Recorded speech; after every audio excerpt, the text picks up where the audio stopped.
Hey folks, Jake Baldino here. Now look, the Nintendo Switch is out. We've been spending a ton of time with it here, and it definitely seems like it's one of the more interesting console/handhelds we've talked about in a while. And now this video is going to be more of a discussion on the actual hardware itself. I do want to get one thing across first and foremost, and that is the capability of this thing.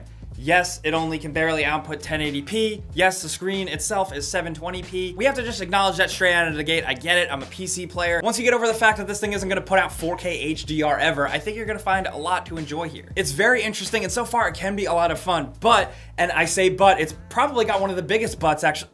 There's a lot of pros, but some of the cons to this thing are a little bit too big to ignore. I'm having a ton of fun with it, but with this video, I tried to create a balanced list of pros and cons, because there's a lot of both. Despite Nintendo going for mass market appeal here, I definitely think the Nintendo Switch is going to appeal to a very small group of gamers. Let's talk about the hardware, the console itself. This is where Nintendo's vision seems to come together best. It's when the actual thing is in your hands and when it's doing what it's really supposed to do. But to break down the thing itself, the Switch itself as a portable device feels nice and premium. The finish is textured just enough, but it does generate some oily fingerprints though. The removal of the Joy-Con controllers feels smooth and the software always recognizes it. Everything here just kind of plays nice. The bezel or the border around the screen does feel pretty damn large at first. It might put you off, but you get used to it pretty quickly. This, I think, is in part to the screen quality being pretty damn awesome, even though the screen itself is 720p, but since it's so small and the screen color calibration does such a good job, you're not gonna notice it much. It's going to bother some,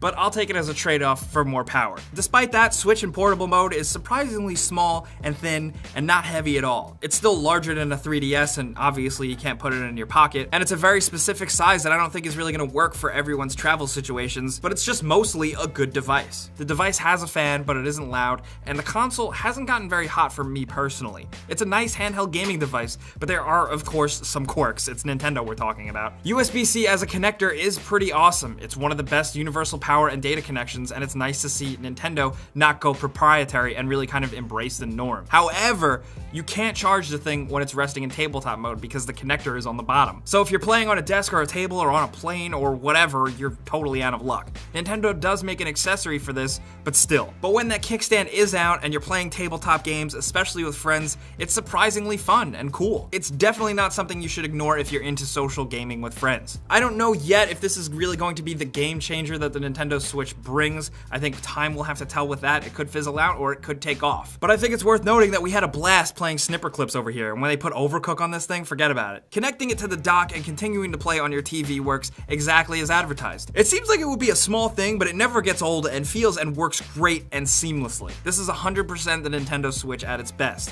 Nintendo figured out how we play games and is trying something different here. This is where I think they're 100% successful. Well, mostly. While actually what it does and using it works great and I love it, I'm gonna completely contradict myself now. The dock actually itself, the physical hardware, is kind of a disappointment. It's got nice cable management, but it does just feel like a cheap hunk of plastic. In fact, it really doesn't do much other than connecting. It doesn't even really charge the device fast enough while you're using it, because charging is struggling to keep up with supplying power for real-time play. It hasn't become an issue yet after a few days, but here and there, in a pinch, I could definitely see it doing so. Also, since it does feel like a cheap plastic thing, placing it in a dock feels like you could easily scratch the tablet screen. Also, the frame rate is slightly worse at times when playing Zelda on a TV. Not awful, sometimes barely even noticeable, but some console quality expected frame drops.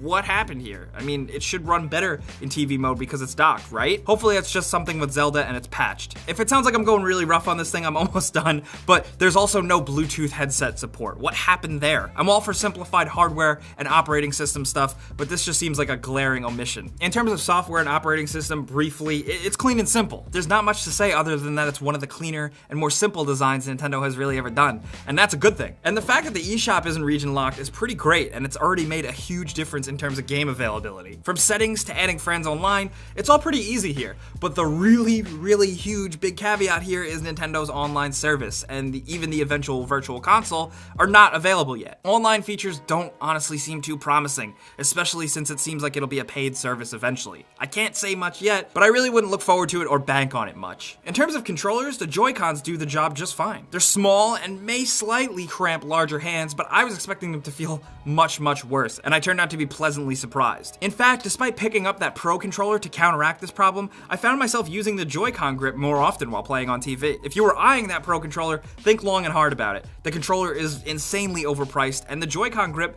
may surprise you. I think it's adequate. I also got to note that we didn't experience any connection loss with the Joy-Cons. You may have seen people reporting it and talking about it, and it may affect many, but us personally here, we saw no drops, even in like changing distance or playing with the controller underneath a blanket. Everything seemed fine by us. I guess that really leads me to talking about the games itself. Let's start real quick with 1-2 Switch, which a lot of people have been asking me about. It's kind of just a glorified tech demo that no way really reaches the fun or quality of Wii Sports. It's got some fun moments, you know, especially if you're drinking or hanging out with friends, but ultimately it's a little forgettable. Especially as a near full price $50 game, it's gonna be a tough sell. But let's be real, right now this thing is a Zelda machine for most, but it's also a Zelda machine with a $360 buy-in. I'm working on a before you buy for Zelda, we'll have that up soon, but the game is really damn good, especially coming from someone who is skeptical of this new Zelda's change in direction. And it's also one of the better demonstrators with the Switch in terms of playing it at home and then instantly taking it on the go. It's freaking, honestly, magical, and I hate talking in hyperbole like that. Right now, I've been playing a little Shovel Knight too. Judging from that upcoming indie lineup, I really hope the life of this thing is buffered by, you know, a bunch of cool indie releases and stuff. I really want to play them all on this thing as the indie scene on the Vita inevitably slowly dies. But despite some usability issues here and there, the Nintendo Switch comes down to its games, and this may be kind of obvious, but right now there's not many. The majority of other solid, heavy-hitting titles won't be fully released until the fall. Myself and maybe many others can forgive some issues of the hardware, but really right now it's that lack of games that makes the Nintendo Switch harder to recommend than anything. So because of the lack of a lineup right now, with a lot of other great things on the horizon in terms of indies and Super Mario in the fall and Splatoon and stuff like that later on, that's why I can't say run out and buy a Nintendo Switch right this second. Unless, of course, you are a huge, hardcore Nintendo fan, or if you just love tech and you like being an early adopter and you're okay putting up with some of the bullshit, because there is some bullshit with this. But it's also a unique experience that I kind of love to hate and hate to love. I do want to know, if you did get your hands on a Nintendo Switch, how do you feel about it so far? Have you faced any problems with the Joy-Con grips? Because we haven't here, but I have heard a lot of people having problems with it. Also, have you broken anything yet? Do you find the Joy-Con to be delicate? Anything that you guys out there as a Nintendo Switch owner could point out, let's talk about it down in the comments. If you don't have a Nintendo Switch, I definitely want to hear what you think too, especially if you're a Nintendo fan but you're still on the fence with this. We want to hear your perspective. You guys know the deal though. If you like watching these before you buys and maybe even some more Nintendo Switch videos, clicking the like button helps us out a ton, and we really appreciate you guys stopping by. But as always, thanks for watching, and we'll see you guys next time.